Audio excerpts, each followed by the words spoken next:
اعوذ باللہ من الشیطان الرجیم بسم اللہ الرحمن الرحیم۔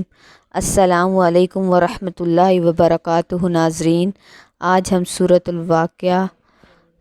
الواقعہ کے فضائل آپ کو پڑھ کر میں سناؤں گی، تو چلیں ناظرین پڑھنا شروع کرتے ہیں۔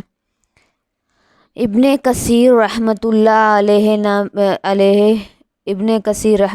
علیہ نے بحوالہ ابن عساکر ابو زبیہ رحمۃ اللہ علیہ سے یہ واقعہ نقل کیا ہے کہ حضرت عبداللہ بن مسعود رضی اللہ تعالی عنہما کے مرض وفات میں عثمان غنی رضی اللہ تعالی عنہ عیادت کے لیے تشریف لے گئے۔ حضرت عثمان رضی اللہ تعالیٰ نے پوچھا، ماں تشتکی، تمہیں کیا تکلیف ہے؟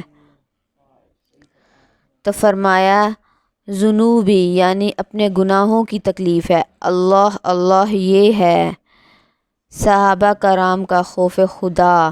پھر پوچھا، ماں تشتہی یعنی آپ کیا چاہتے ہیں؟ تو فرمایا، یا رحمت فرمایا رحمت ربی، میں اپنے رب کی رحمت چاہتا ہوں۔ پھر حضرت عثمان رضی اللہ عنہ نے فرمایا کہ میں آپ کے لیے کسی طبیب کو بلاتا ہوں۔ تو فرمایا، طبیب امراضنی یعنی طبیب ہی نے بیمار کیا ہے۔ پھر حضرت عثمان رضی اللہ عنہ نے فرمایا کہ میں آپ کے لیے بیت المال سے کوئی عطیہ بھیج دوں؟ تو فرمایا، لا حاجت لی فیہا، مجھے اس کی کوئی حاجت نہیں۔ حضرت عثمان رضی اللہ تعالی عنہ نے فرمایا کہ عطیہ لے جائیے، وہ آپ کے بعد آپ کی لڑکیوں کے کام آئے گا۔ تو فرمایا، کیا آپ کو میری لڑکیوں کے بارے میں یہ فکر ہے کہ وہ فکر و فاقہ میں مبتلا ہو جائیں گی؟ مگر مجھے یہ فکر اس لیے نہیں ہے کہ میں نے اپنی لڑکیوں کو تاکید کر رکھی ہے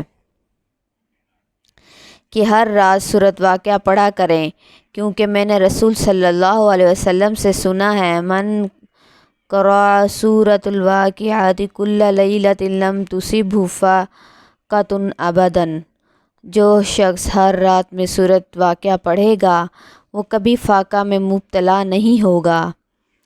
ایمان و یقین کے ساتھ پڑھنا معمول بنائیں اور برکت خداوندی سے اپنا دامن بھریں۔ صدق اللہ العظیم۔ ناظرین، آج ہم نے آپ کو سورۃ الواقعہ کے فضائل پڑھ کر سنائے ہیں۔ اب نیکسٹ ہم آپ کو سورۃ الواقعہ کی تلاوت اردو ترجمے کے ساتھ پڑھ کر سنائیں گے۔ آج کے لیے اتنا ہی کافی ہے۔ ہم آپ سے اب چاہتے ہیں اجازت، ہمیں دیجیے اجازت۔ آپ کو ایک نئے سبق کے ساتھ ملیں گے۔ اللہ حافظ۔